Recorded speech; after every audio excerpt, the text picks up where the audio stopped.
Hansen recalled his beast souls, and with the silver fox in his arms and Zero behind him, they rode the three-tailed fox down the mountain. Yao Qibin's people were now in a state of boredom, waiting. That soon changed when they saw the three-tailed fox reappear, heading right for them again. Upon closer inspection, however, they noticed Hansen and Zero were riding it. Seeing that menacing fox now being ridden calmly, they were shocked. I couldn't find the bull, but look, I found a fox. Thanks for telling me to return to the peak. If you hadn't, I wouldn't have gotten myself a new ride. Hansen reclined on the fox's back and said to Yao Qibin. He got on the fox's back and smiled at them. Now that I have the three-tailed fox, I can offer you protection from the lightning. I can lead you up to the peak if you'd like. Do you fancy going? Hansen gave the people a gracious smile. Yes, please. Yao Qibin was still not quite ready to throw in the towel. Let's go then. Hansen rode the fox and led them up to the mountaintop. He did not make them suffer this time, and their travel was without hindrance. Only the thunder flower remained and all traces of the bull had vanished. An unforeseen avarice took hold once more. We came here in search of the thunder bull, but alas, we could not find it. But this flower looks special. Do you think I can take this flower as a souvenir and gift it to my supervisor?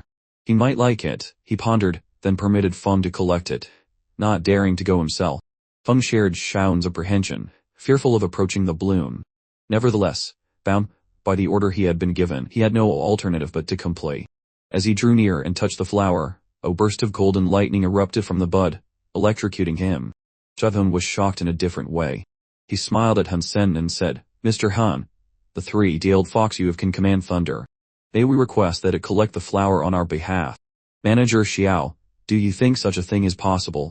Hansen coldly replied. Xiaohun said, our contract was to kill the bull, but the bull is no longer here. Just as Xiaohun was about to say more, Hansen turned to leave. The group was quickly reminded that the three-tailed fox was shielding them from the lightning. If they were to upset him, their safety would be compromised. Hansen, they thought he could very well allow it to electrocute them. Thinking of that, Xu Donglai kept his mouth closed and did not say anything more. Hansen then led them down the mountain and returned to the mountaintop by himself again so he could wait for the fruit to mature. Xiao Ban knew Hansen was returning for the sole purpose of obtaining the flower for himself, but he also knew he was helpless to stop him. They had no choice but to pack up and go home. A day later, on the peak of Thunder Mountain, the fruit grew to the size of a fist. A lot of lightning continued striking the fruit, and there was a notable increase in the strength of its pleasant fragrance with each lightning strike. Countless booms of thunder rumbled over the fruit over the course of a day, and before long, it shone gold like a thunderbolt itself. The silver fox leaped out of Hansen's arms, but did not rush to eat the fruit. It approached it and then walked around it as if it was contemplating something. After walking a few circles around it, the silver fox looked at Hansen and then looked back at the fruit. It opened its mouth and swallowed it in one large mouthful. Boom! The golden lightning. It exploded inside the silver fox's tummy and burned its entire body, making it look like burnt wood.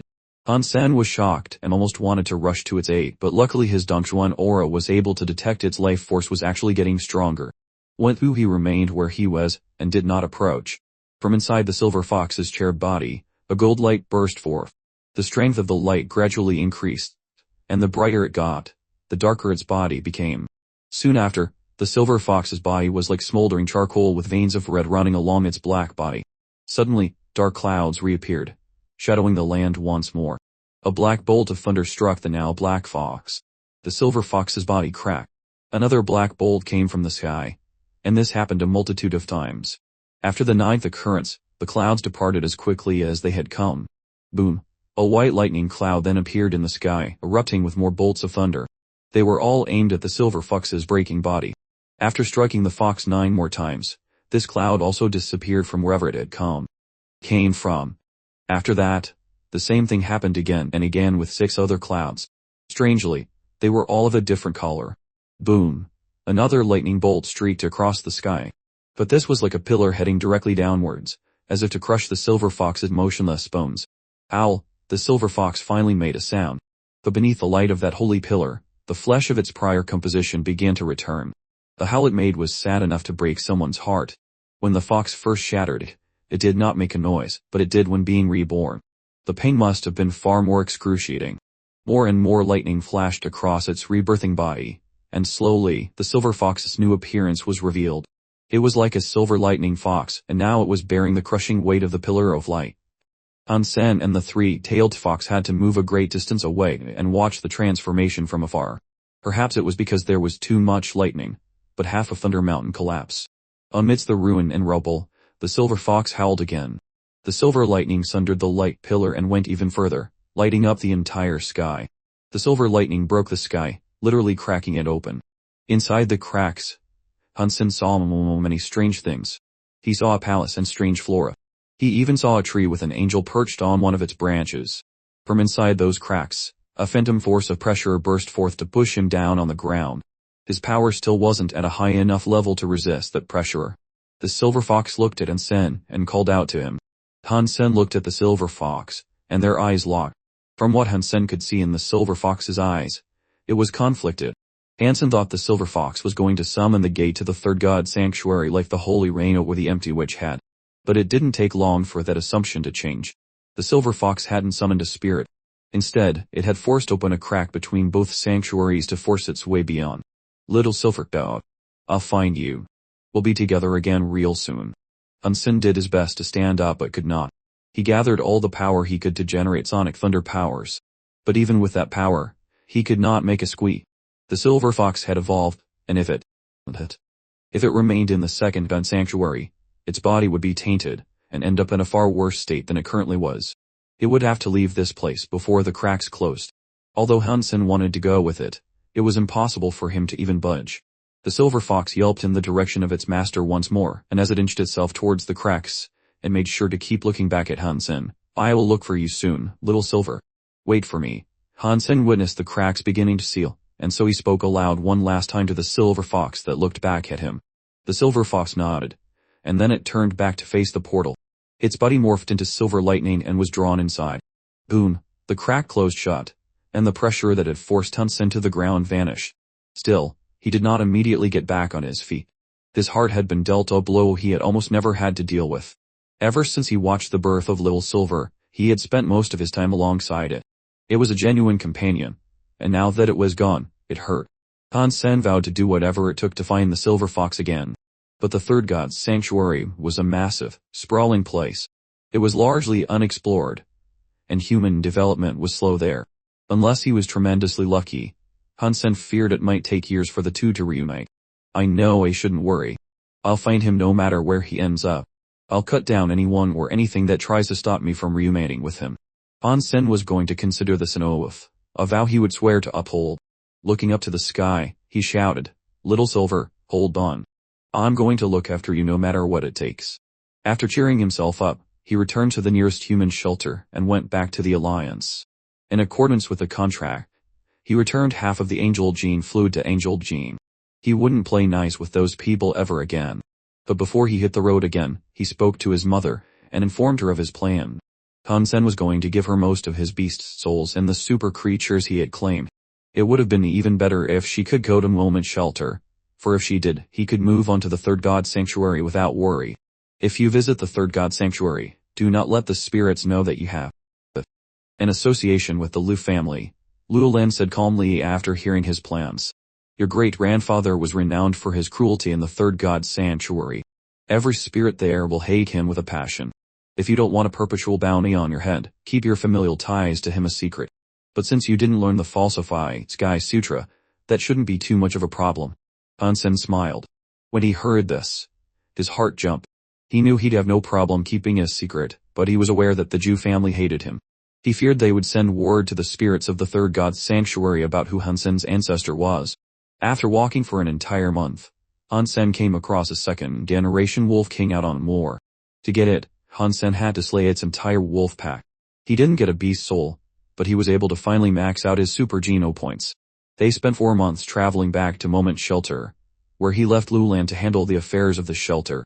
Throughout his time on the road, Hansen also spent time practicing his blood, Whole Sutra. His body received a great many changes, and he was close to breaking its first gene lock. Hansen planned on finishing the first tier and then becoming a surpasser. He also wanted to level up the fairy, too. She wouldn't listen to anyone but Hansen, so he thought she'd only bring mischief if she were to remain in Moment Shelter without him. Hansen was going to try and get her to the third god's sanctuary to avoid her being a nuisance in his absence. As for the three-tailed fox, big black, small black, and little white, they were all well behaved. Even if Hansen wasn't around, they would follow Luolan's commands. That, alongside the super beast souls he was going to give her, would guarantee that Luolan would have no problem keeping the shelter secure. Aside from Little Angel and his devil and king armor, Meowth and Golden Growler, Hansen gifted all of his beast souls to Luolan.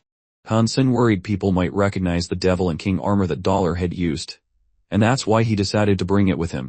After everything he had experienced so far, he knew his beast souls wouldn't be of much use in the third god's sanctuary. Hansen spent his time practicing with his Blood Bowl Sutra and taking the Crystal Palace out for deep sea dives.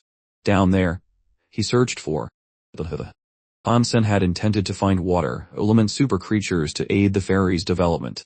He had a creature in mind, too, the blue sea horse. Unfortunately for him, however, it took a long time to find it.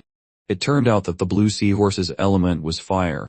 The year passed, and the fairy had still not evolved. But in that time, he had managed to open the first gene lock of the Blood Bowl Sutra. Surprisingly and disappointingly, the Blood Bowl Sutra was a bit of a letdown. It turned out to be weaker than he had expected. Half a month after this, Hansen killed a water element monster. After the fairy ate its body and life in essence, she started to evolve. When the fairy evolved, she created a whirlpool in the water and turned into ice, freezing the Crystal Palace at the same time.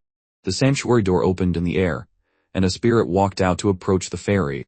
Unlike the silver fox, who was hesitant to leave, the fairy spared no time in accompanying the spirit. Gleefully, she raced straight towards it. He felt as if his kindness had all been in vain. As this occurred, Hansen was in the Crystal Palace. The spirit that came to the door did not see Hansen when it took the fairy back across the gate. But before the fairy went beyond the gate, she made a mocking face towards the Crystal Palace. Fine, whatever. Go ahead. This place is better off without you. Hansen sighed. Although he said that, he actually missed her. Now the guard was the next thing Hansen could not let go of. Hansen had tried everything, including feeding it a copious amount of super creature blood, but it no longer absorbed any. Hansen had no clue how to get it open. On this day, Hansen felt a vibration stemming from his sea of soul. The aqua beast soul died, and then disappeared. It looks like he escaped. Hansen wore a complicated expression, but he was not surprised. Enro was no ordinary person. He had been possessed by the Aqua Reaper, but still, he had never passed on any useful information. It was only a matter of time until he managed to escape. That being said, Hansen had thought he would have escaped sooner. There had not been much important news in the Alliance recently. The G family was still a favored name, but their production of high-class angel gene fluid was slowly winding down. Donlin's pet pills, on the other hand, had started to receive more good feedback. The people of the G family, who did not invest in the pills when it was first suggested to them by Jirukian, were regretting their mistake deeply. After retiring, Hansen went to Plant Roka, and stayed at home for some time. He spent a few days with his mother and little sister, and then spent time with Gemran. He did whatever he wanted to, in addition to researching what he could about the third god's sanctuary. Going there would be difficult, and even Hansen's mother was not confident she herself could survive there. That was why she never chose to become a surpasser. Although Hansen's chances of survival were better than most, all it would take was an unlucky roll of the dice to twist his fate. If he ended up in a high-level spirit shelter where the spirit despised him, he'd be killed without trouble. There'd be nothing he could do to escape such a fate. Hansen enjoyed the days of relaxation as best as he could. He frequently spent time practicing with little Han-yun, too. She had developed into a pretty young girl now, and in 3 years, she'd enter the first god's sanctuary. With Hansen's reputation, it did not matter where she ended up, she'd be taken good care of. Hansen stayed at his home for a month, and when he went back to the sanctuary, he went to visit the evolution pool. He stood next to it and removed his clothes. With the guard in hand, he jumped in. He did not know if the pool could work for the guard, but there was no harm in trying. Hansen really wanted to bring the guard with him, because if he didn't, he'd lose all the astounding weapons that were inside it. Heaven knew who would end up owning them one day. The evolution pool was like an endless, aquatic abyss. It was like a black hole. Hansen's body continued to fall as if he was being dropped into a bottomless vacuum.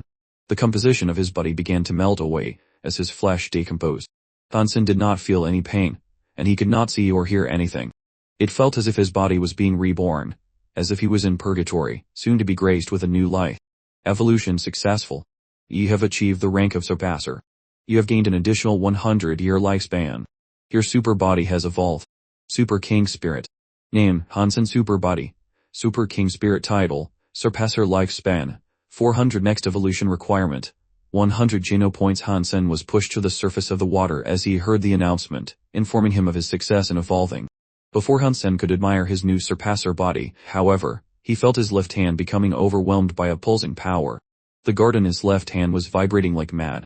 At its tip, a black hole-like distortion had manifested, warping the very dimension around it. Is something going to be born from the guard now? Did the evolution pool really help it? Hansen was excited, looking at the guard. While he was thinking, a black light burst forth from the guard to sunder the atmosphere like a blade. A lesion was torn in the fabric of space, and a powerful force of suction came from it. Before he could react, Hansen and the guard were both sucked inside. Boom! Hansen felt as if the world was spinning, or as if he had been tossed into a tumbler. He felt a crushing force descend upon him, and amidst his rolling, he felt as if he wanted to throw up, but could not. He wanted to scream, but no voice came out. He felt his body being forced into the painful, compact shape of a ball. Time did not seem to exist in the place he had ended up. And the pain he suffered felt as if it had lasted an entire century despite truly lasting only